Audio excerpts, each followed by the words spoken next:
Hello friends, today என்ன recipe பார்க்கலாம் வாங்க. சிறுதானிய சத்து மாவு கஞ்சி. இந்த சத்து மாவு நானே தான் வீட்டில் ரெடி பண்ணுறேன். எப்படி பண்ணணும்னு சொல்லிவிட்டு நான் இன்னொரு வீடியோவில் அப்லோட் பண்ணுறேன். இப்போது சத்து மாவு கஞ்சி எப்படி செய்யலாம் பார்க்கலாம் வாங்க. ஃபர்ஸ்ட் ஒரு பவுல் எடுத்துக்கோங்க. இதில் 4 ஸ்பூன் அளவு சத்து மாவு போடுங்க. இந்த சத்து மாவு ரொம்ப நல்லது ஃப்ரெண்ட்ஸ். ஏன்னா எல்லாமே சிறுதானியம் தான் போட்டு நான் அரைச்சிருக்கேன். எப்படின்னு சொல்லிவிட்டு வீடியோவை நெக்ஸ்ட் அப்லோட் பண்ணுறேன். இப்போ தண்ணி ஒரு சொம்பு ஊற்றிக்குங்க. நல்லா ஒரு விஸ்க் வச்சு நல்லா அதை கலரிக்குங்க. ஏன்னா கட்டிகள் இருந்துச்சுன்னா அது குடிக்கிறதுக்கு நல்லா இருக்காது. என் குழந்தைங்க 2 பேருக்குமே மார்னிங் இதை தான் நான் கொடுப்பேன். இப்போ ஒரு கிளாஸ் பால் ஊற்றி திரும்ப நல்லா கலரிக்குங்க. காலையில் டீ காஃபியை அவாய்ட் பண்ணிவிடுங்க ஃப்ரெண்ட்ஸ்.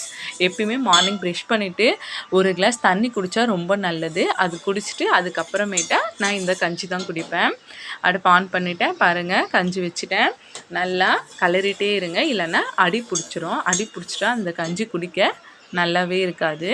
நல்லா விஸ்க் வச்சு கலரிட்டே இருங்க ஃப்ரெண்ட்ஸ்.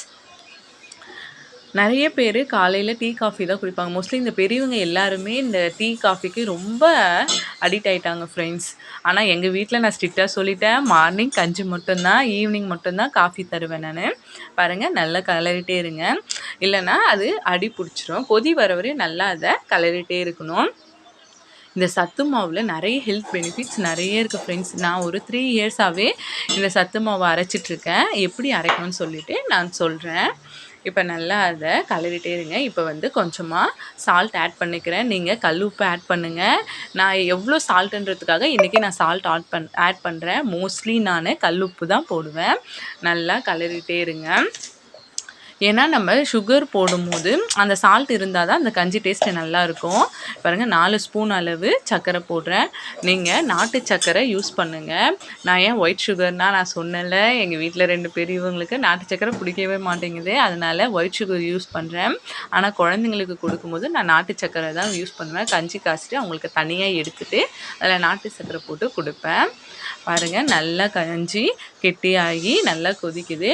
ரொம்ப நல்லது ஃப்ரெண்ட்ஸ். அவ்வளோதான். இப்போ வாங்க ஒரு கப்பில் நான் மாற்றிட்டேன். இப்போ எல்லோரும் குடிக்க போகிறோம். நீங்களும் ட்ரை பண்ணி பாருங்கள், சூப்பராக இருக்கும். கமெண்ட் பண்ணுங்கள், சப்ஸ்கிரைப் பண்ணுங்கள். பாய்.